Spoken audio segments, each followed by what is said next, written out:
The day I realized I was no longer welcome in my own life, I was standing in the hallway holding a towel that didn't belong to me. It was soft, new, still smelled like fabric store shelves and other people's money.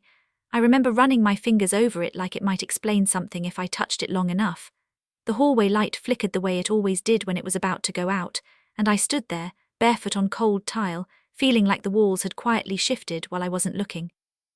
I didn't scream, I didn't cry. I just stood there and thought, when did my house stop being mine? That was the moment my peace finally left me.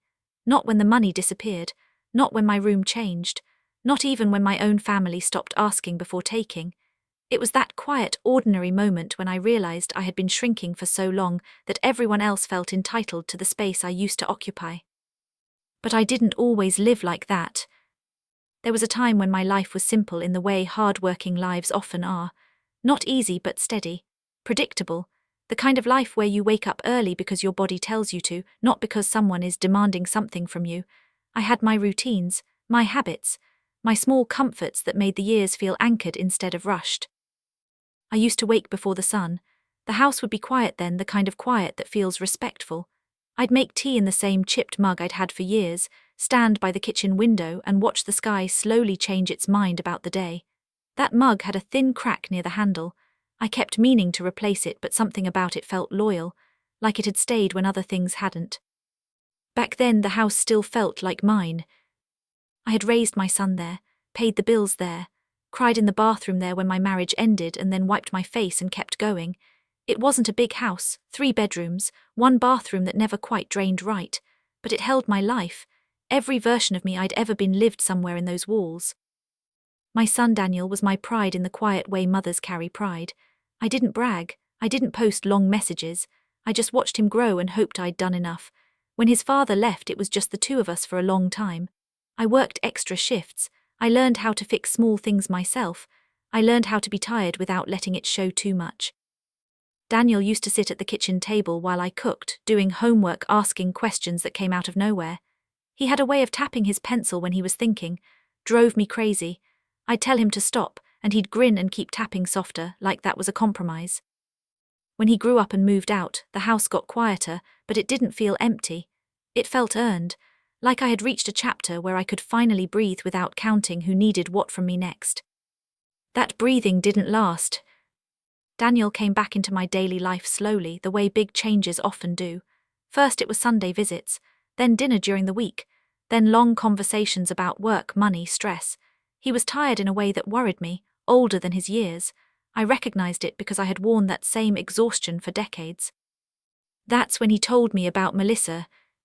He said her name like he was trying to convince himself it belonged in his mouth. Melissa. He talked about her kindness, her ambition, the way she had plans. That word stuck with me.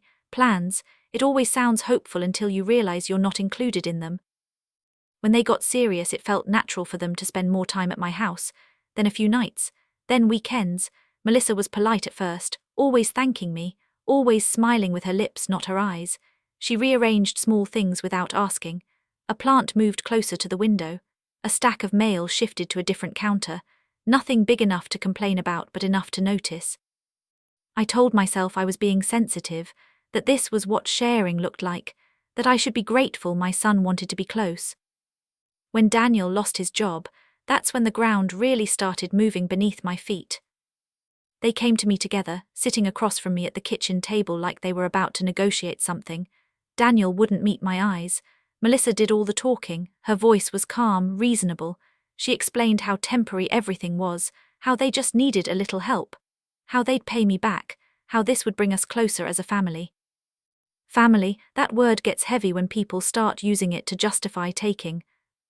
I said yes because I loved my son, because I remembered what it felt like to be scared and cornered, because I didn't yet understand that help, when it becomes expected, turns into something else entirely.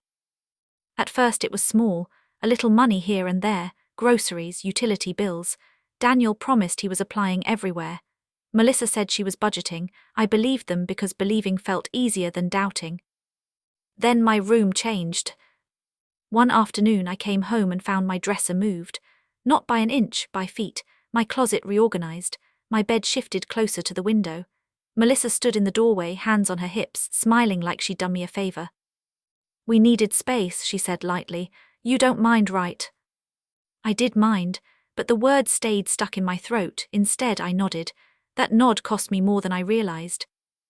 Soon my things began disappearing. Not stolen, just relocated.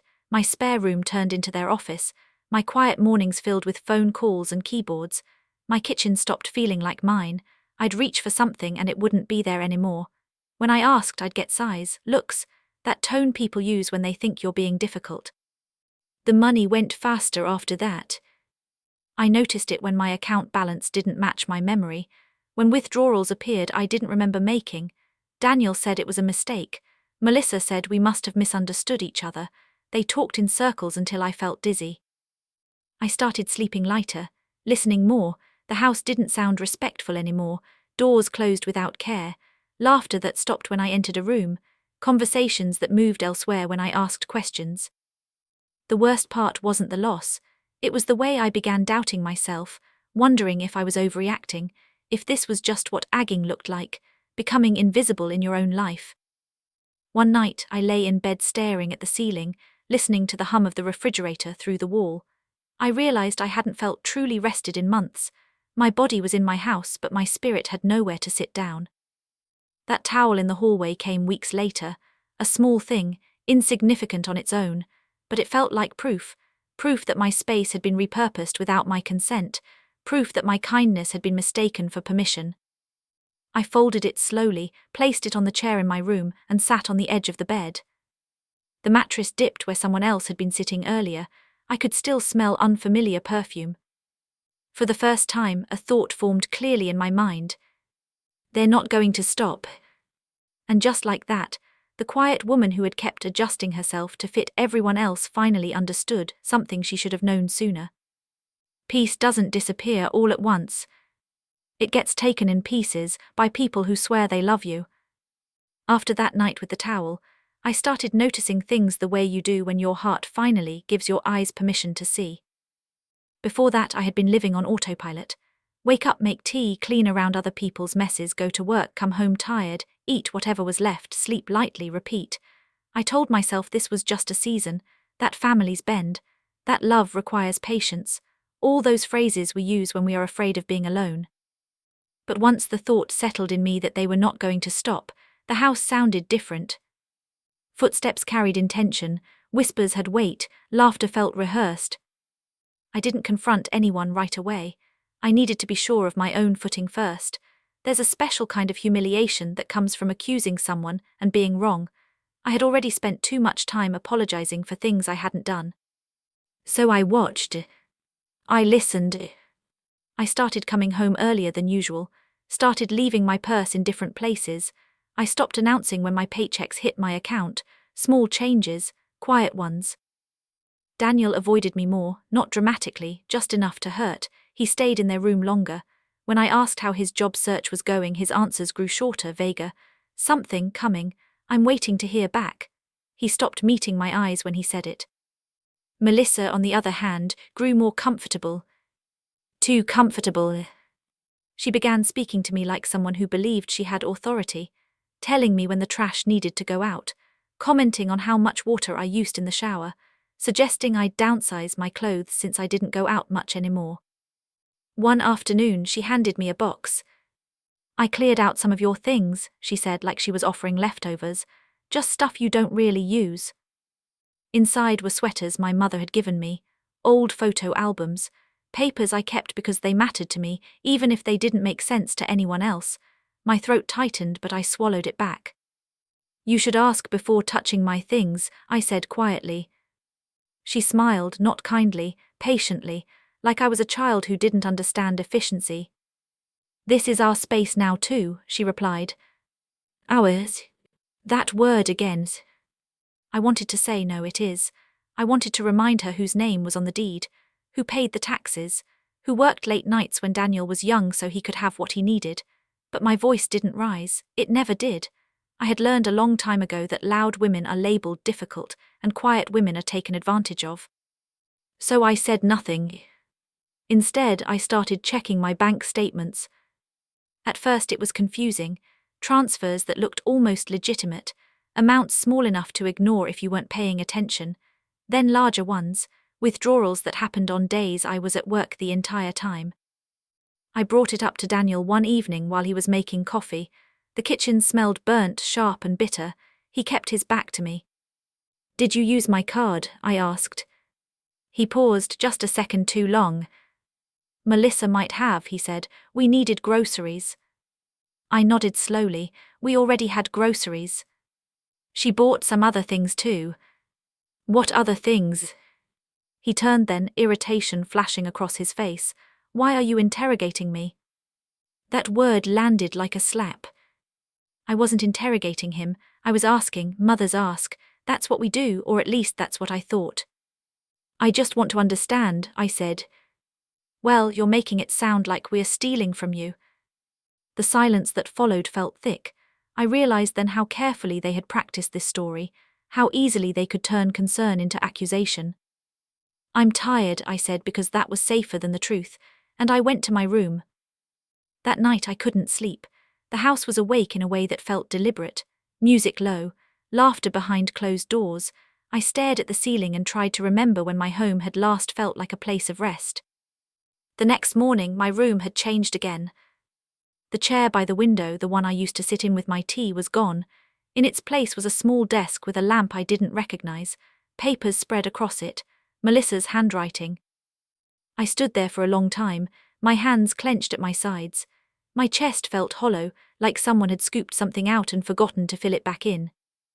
That chair had been mine, not expensive, just familiar, the spot where I prayed when I didn't know what else to do, where I sat when my legs hurt too much to stand, where I watched the evening light fade and told myself I had done enough for one day. I found the chair in the garage, shoved behind boxes. When I brought it back inside, Melissa appeared almost instantly. "What are you doing?" she asked. "I'm putting my chair back," I said. She crossed her arms. "That space is being used now." "For what?" "Our work." I looked at her then, really looked. The way her jaw tightened, the way she stood like she expected resistance and was ready to meet it. "This is my room," I said. She let out a slow breath, exaggerated. "We talked about sharing." "No," I said, surprising myself with the steadiness of my voice. "You talked," I nodded. Daniel appeared behind her, eyes tired, shoulders slumped. "Mom, please don't make this a thing." That sentence did something to me.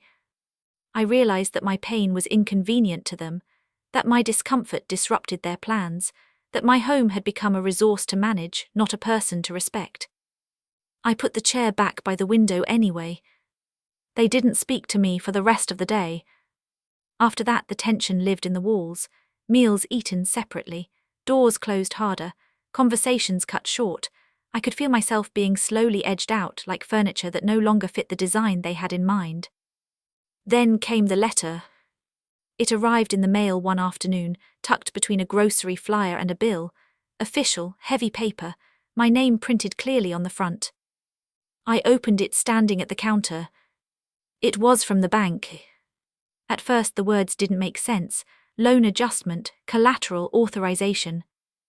I read it 3 times before the room started to tilt. Someone had applied for a loan using my house as security.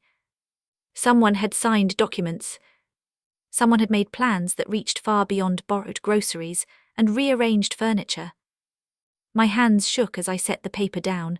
The ticking of the clock grew loud in the silence. Every sound felt sharp. I didn't confront them right away.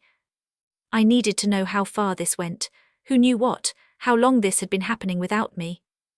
That night I listened from my room as they talked in low voices. Melissa's tone was confident. Daniel's was hesitant, like he was standing on ground that might give way. "We just need her signature," Melissa said. "She won't go for it," Daniel replied. "She already has," she said. "She just doesn't know it yet." My stomach dropped. I pressed my hand against the door to steady myself. The wood felt cold, solid, like something that still belonged to me. That was the moment the confusion lifted completely. This wasn't carelessness, it wasn't misunderstanding. It was a plan. And I was standing in the middle of it, uninvited, unheard, and slowly being erased. I lay awake until morning, staring at the dark, listening to the house breathe around me. I knew then that staying silent would cost me everything. And for the first time in a long time, I didn't ask myself how to keep the peace. I asked myself how to keep myself. The next morning, I went to work like nothing had changed. That might sound strange, but routine can be a kind of armor. I washed my face, tied my hair back, and made tea in that chipped mug like I always did.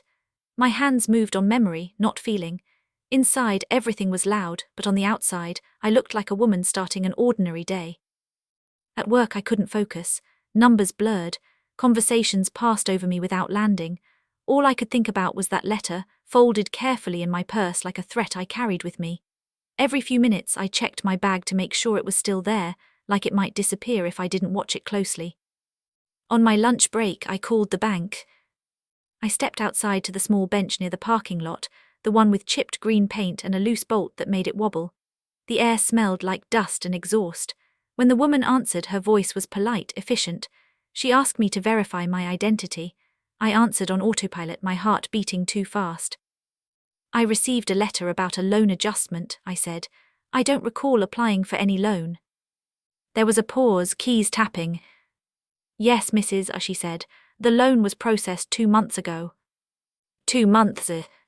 My grip tightened on the phone. By whom? It was a joint application, she replied.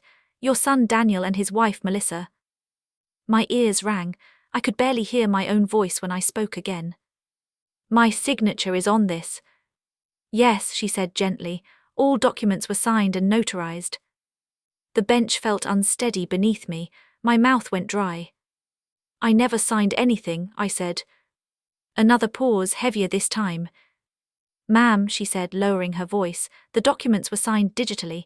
The access was through your email. I closed my eyes. They had my passwords, or enough of them. They had watched me type them in over coffee, over shared screens, over trust. What is the loan for? I asked. Business startup costs, she replied, and personal debt consolidation. Personal debt. Melissa's credit cards, their car payments, their plans. And my house, I asked. It's the collateral, she said. I thanked her, I don't know why. Habit, I suppose. Years of politeness don't vanish in moments of betrayal. When I ended the call, I sat there for a long time. Cars came and went. Someone laughed nearby. Life continued without noticing that mine had just cracked open. I didn't cry then either. I felt something colder, clearer. That evening I didn't wait for a good moment. There are no good moments for truths like this. They were in the living room when I came home, feet on the coffee table, television on low. My living room, the one I had paid for piece by piece. We need to talk, I said. Melissa glanced at Daniel. He shifted uncomfortably. About what? She asked. I took the letter out of my purse and placed it on the table between us. About this. Daniel picked it up, his face drained of color. Mom, you used my house, I said. My voice was steady, but it didn't feel like it belonged to me. You took out a loan using my home as collateral. Melissa leaned forward, her expression tightening. We told you we were sorting things out. You did not tell me this, I replied. Daniel stood up, running a hand through his hair. We were going to explain. When? I asked. After things stabilized. After what? I pressed. After I lost my house. That's not fair, Melissa snapped. We're family. No, I said quietly. Family doesn't do this in secret. She crossed her arms. You benefit too, the house value increases, we're investing. In what? I asked. Your business that doesn't exist yet. Daniel looked between us, panic flickering across his face. We just needed help, he said. You always help. That sentence hurt more than the paperwork. I had helped, I had given. I had bent myself smaller and smaller until my boundaries were invisible, and they had stepped right over them without hesitation. You forged my signature, I said. Melissa's jaw tightened. You didn't object. I didn't know, I replied. Silence stretched between us. Daniel's voice dropped. If you report this, everything falls apart. I stared at him. Everything already has. For the first time, Melissa's confidence cracked. You wouldn't do that to your own son, she said. There it was, the threat dressed as an assumption. I looked at Daniel, the boy I raised, the man who had let this happen. His eyes were wet, but he didn't speak. I'm not doing this to you, I said. You did this to me. I went to my room and closed the door. That night they argued, loudly.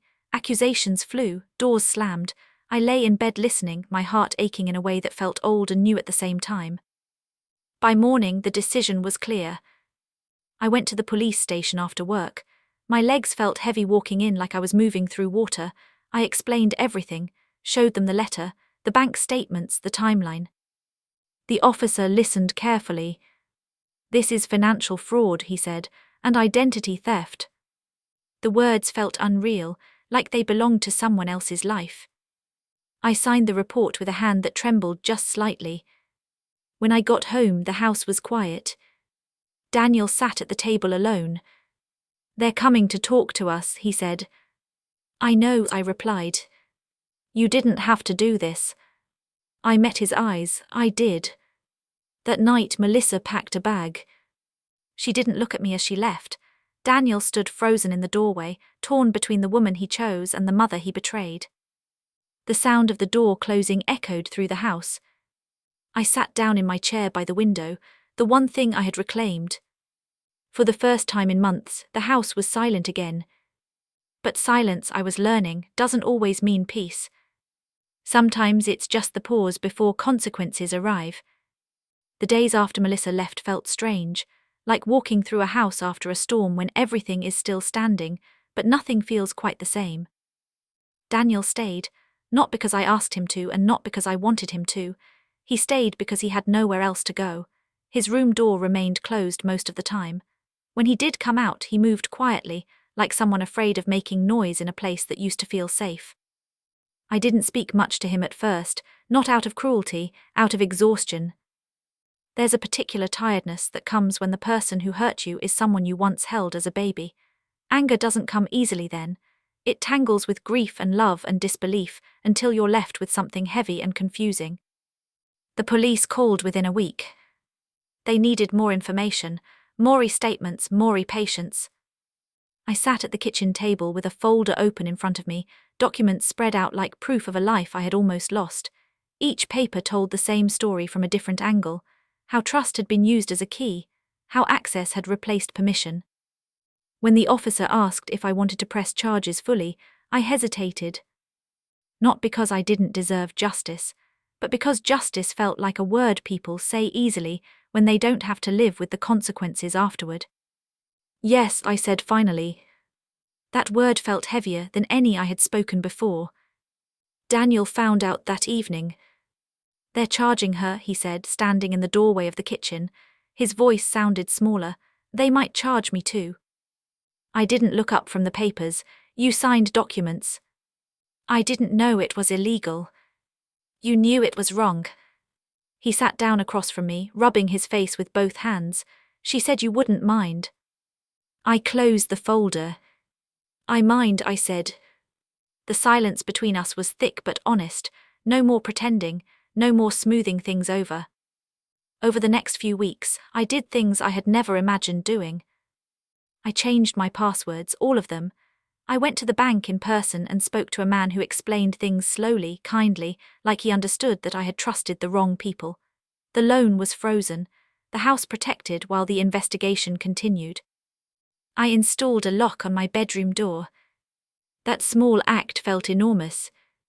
When the locksmith asked if I wanted it keyed separately, I said yes without hesitation.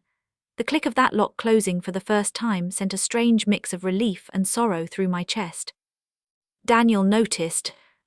You don't trust me anymore, he said one night. I don't, I replied. He flinched like I'd struck him. Maybe honesty does that when people aren't used to it.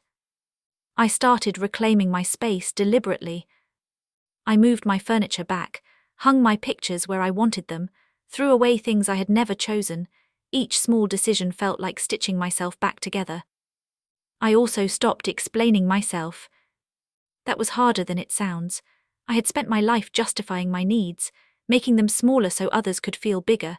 But now, when Daniel asked why I was doing something, I simply said, because I want to. And I let that be enough. Melissa called once. Her name lit up my phone screen like a warning. I didn't answer. She left a voicemail anyway. Her voice was tight, controlled. You didn't have to go this far, she said.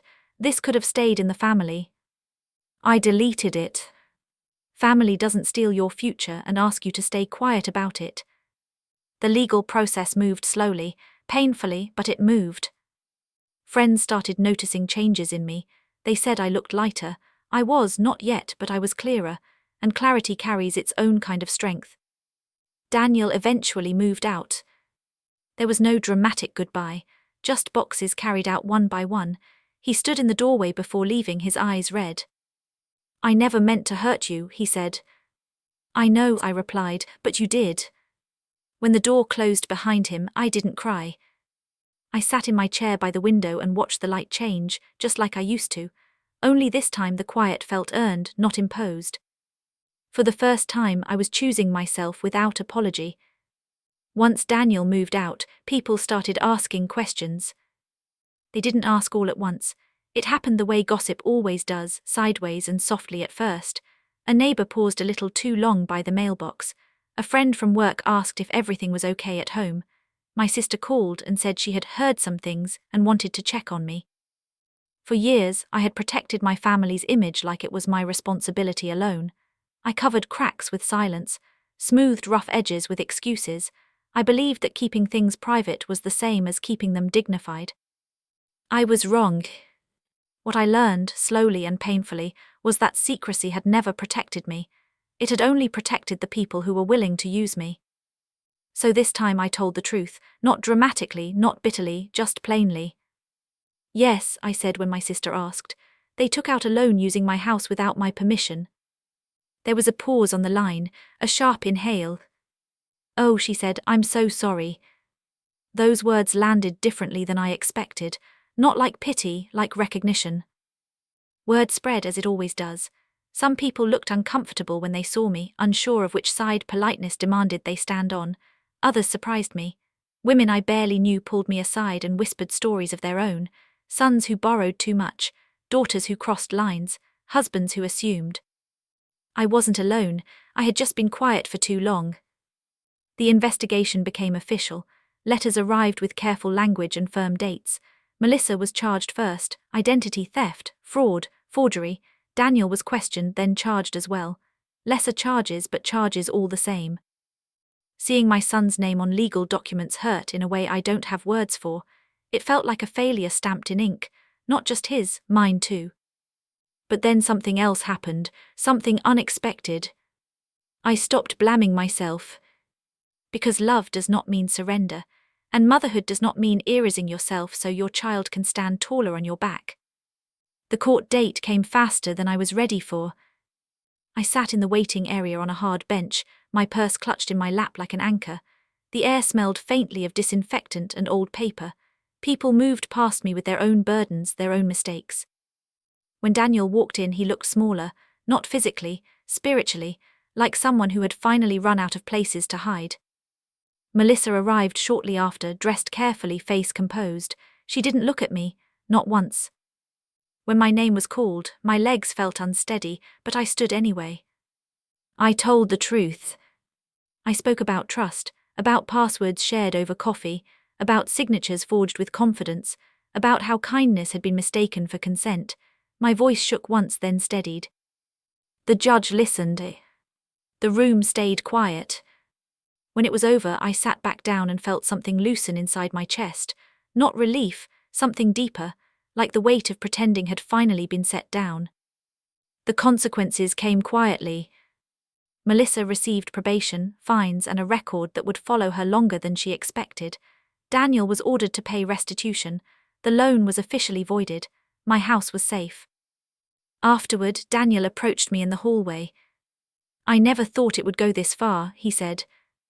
It always goes this far, I replied gently. It just doesn't always end this way. He nodded, tears slipping down his face. I didn't reach out, not because I didn't love him, but because love does not always mean closeness. At home, the house began to feel different again. Lighter, quieter mind.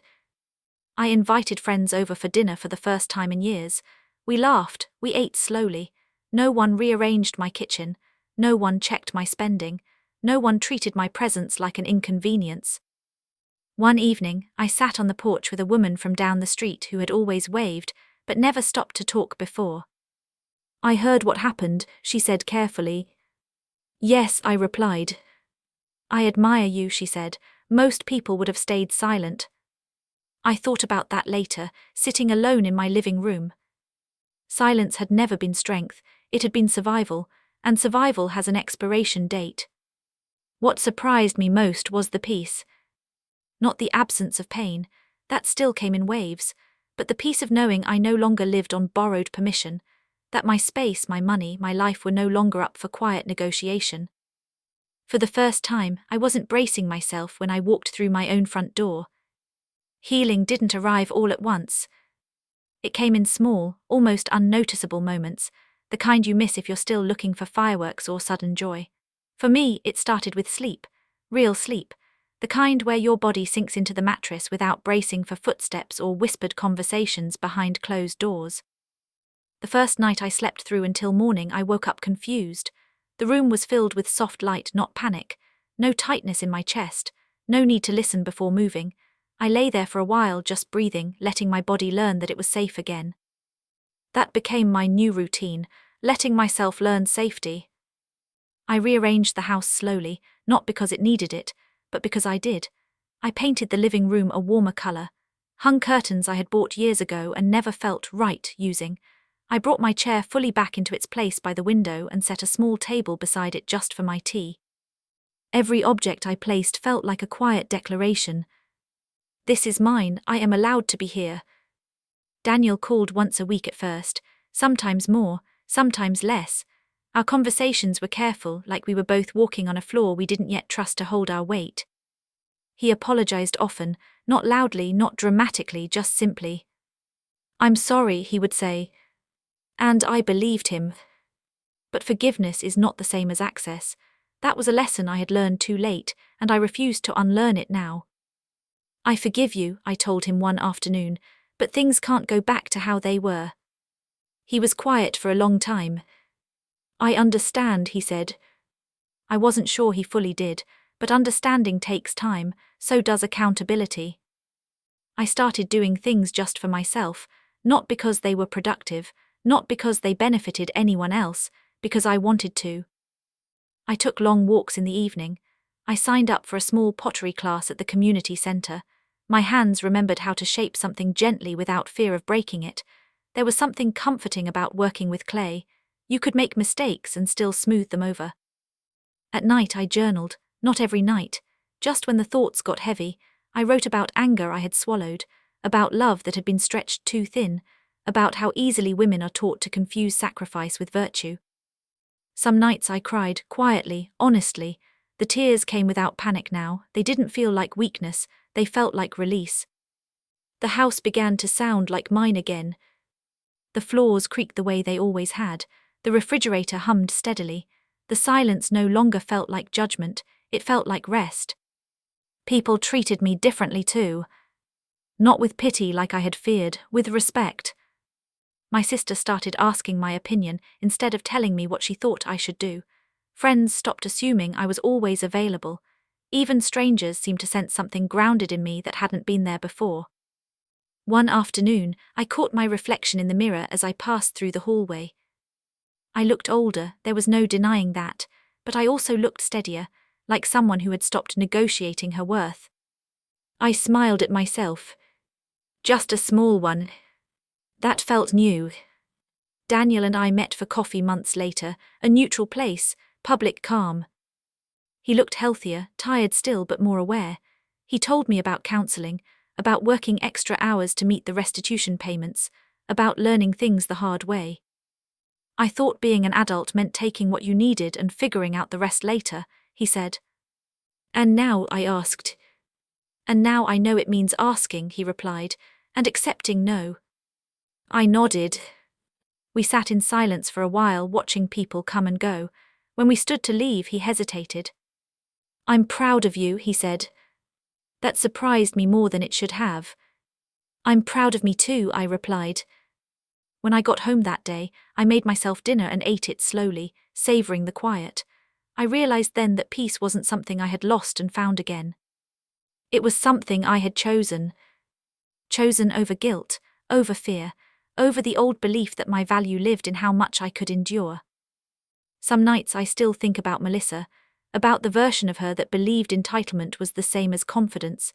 I don't wish her harm, I wish her clarity, the kind that teaches without destroying. As for me, I no longer measure my life by how much I give away. I measure it by how fully I inhabit it. The house still holds memories, some good, some painful, but now when I walk through its rooms I don't feel like a guest in my own story. I feel like the author again. And that has made all the difference. These days when I sit in my chair by the window, the light comes in softer than it used to. Or maybe I'm just softer with myself now. I watch the world move the way it always has. Cars passing, neighbors waving, life continuing, indifferent to the private storms we survive inside our own homes. What changed wasn't the world. It was me. For a long time, I believed love meant enduring whatever someone brought to your door. That being a good mother, a good woman, meant making yourself smaller so others could feel comfortable. I thought peace was something you preserved by staying quiet, by not making things difficult, by swallowing hurt and calling it patience. But that kind of peace isn't peace at all. It's absence. And absence has a way of hollowing you out if you live there too long. Choosing myself didn't feel brave in the moment. It felt terrifying. It felt like failure. Like I was breaking an unspoken rule that said I should always give one more chance, forgive one more time, sacrifice one more piece of myself. But what I learned is this: you can love deeply and still draw a line, you can forgive and still protect your future, and you can be kind without being available to be used. My house is quieter now, my bank account is my own again, my room looks the way I want it to, but more than any of that, my mind is calm in a way it hasn't been in years. I no longer listen for footsteps that don't respect me. I no longer explain my boundaries. I no longer confuse guilt with responsibility. If you're listening to this and something in your chest feels tight, if you're wondering whether you've been giving too much to people who keep asking for more, I want you to hear this clearly. You are allowed to choose yourself. Not out of anger, not out of revenge, but out of dignity. Sometimes the most loving thing you can do is stop making room for what keeps hurting you.